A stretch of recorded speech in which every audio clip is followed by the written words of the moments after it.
It was 50 years ago, after a raid on a gay bar, that the Stonewall riots erupted in 1969.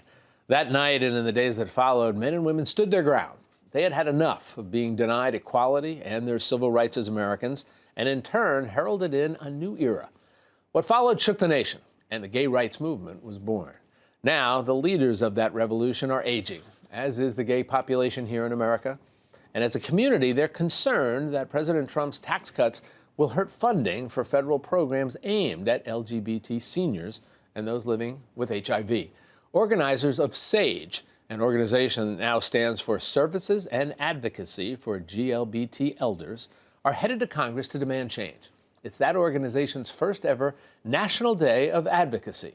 I recently talked with Michael Adams, the CEO of SAGE. So, Michael, welcome to you. Thank you. Good to be here. Let's start off with your organization, SAGE. How did it get started? So SAGE was started now 41 years ago by a band of activists who recognized that it was a decade after the Stonewall Uprising, and the folks who were building our community and leading our struggle for equality and rights were getting older. And really, there was no space and no support for LGBT elders in our community. And so we needed to get started to create that space. When it got started, initially, what was its purpose? Well, its purpose initially was recognizing that some of the oldest folks in our community were invisible. They were being forgotten by younger people, even though they were our pioneers. They were the people who paved the way for the folks who came after. So we wanted to create that invisibility, and that some of them were growing old alone. They needed support, they needed care. And if society at large wasn't going to do that for our LGBT elders, that we, the LGBT community, had to do it. Let's talk about some of your concerns and some of the fears. Under the umbrella of what you said, growing older, and there are problems that come for anybody growing older, but especially looking at this community. Yes. The tax cuts that were put through recently, what sort of fears have those cuts generated in terms of SAGE and your work? Well, things like the tax cuts are threats to all elders, but I would say especially to more marginalized communities like LGBT elders, because what they represent is the potential, the threat that there's not going to be the government funding what's necessary to support senior services in this country.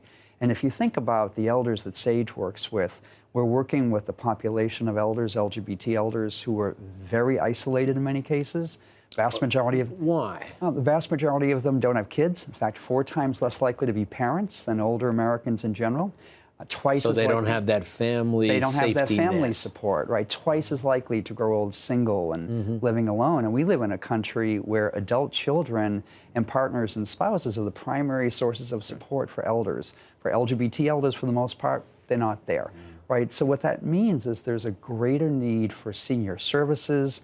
There's a greater need for professional elder care. There's a greater need for senior housing for this population. But that's very hard to come by, partly because of discrimination. We still live in a day and age where there is discrimination against LGBT people, including our elders. And partly because there's a shortage of these services for everybody. For everybody. Exactly. What sort of pushback are you finding? Some of the opposition and some of the pushback we experience are there isn't any money, which goes right to the point of why are we giving tax cuts to the wealthy and continually cutting back taxes instead of supporting our most vulnerable people and our elders. So that's part of it. You know, some of it is that, you know, everybody has problems, everybody has challenges, which is true, but they're particularly acute for this elder population. And some of it, frankly, to this day and age, is just rank discrimination.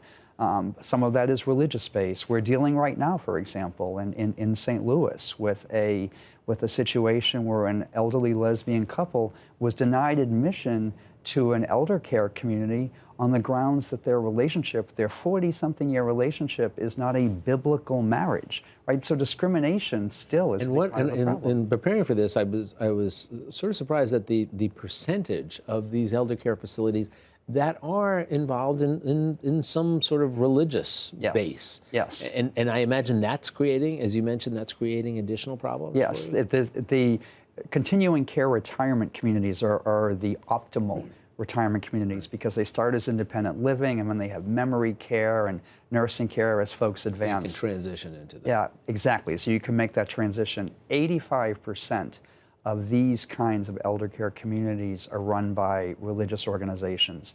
Now, some of those organizations are organizations of goodwill towards LGBT people and treat them well. Unfortunately, some of them don't. And this is what happened in St. Louis. And one of our challenges at the federal level is that the Trump administration is seeking to authorize religious organizations to discriminate against LGBT people and others if their religious beliefs call for that. So in a situation where you've got 85% of these elder care providers being religiously based and a federal government that's essentially saying, hey, go ahead and discriminate, that's a very threatening situation for LGBT elders. What are the cost arguments that you're offering up there as part of your lobbying?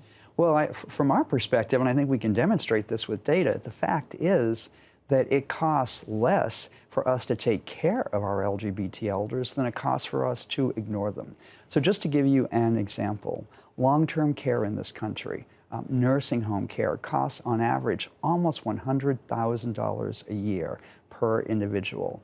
What happens if we don't provide the supports that LGBT elders need in the communities, senior centers, other kinds of services, independent housing, our folks end up going into nursing homes much sooner than they otherwise would.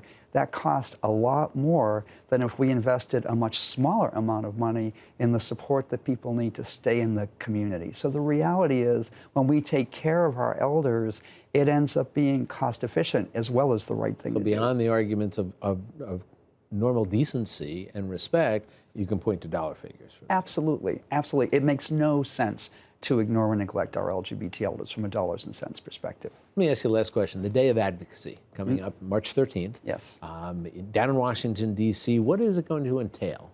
Well, the SAGES National Day of Advocacy, and it's our first. It's very important and timely. This is the 50th anniversary of the Stonewall Uprising. Those young folks back then are now our elders.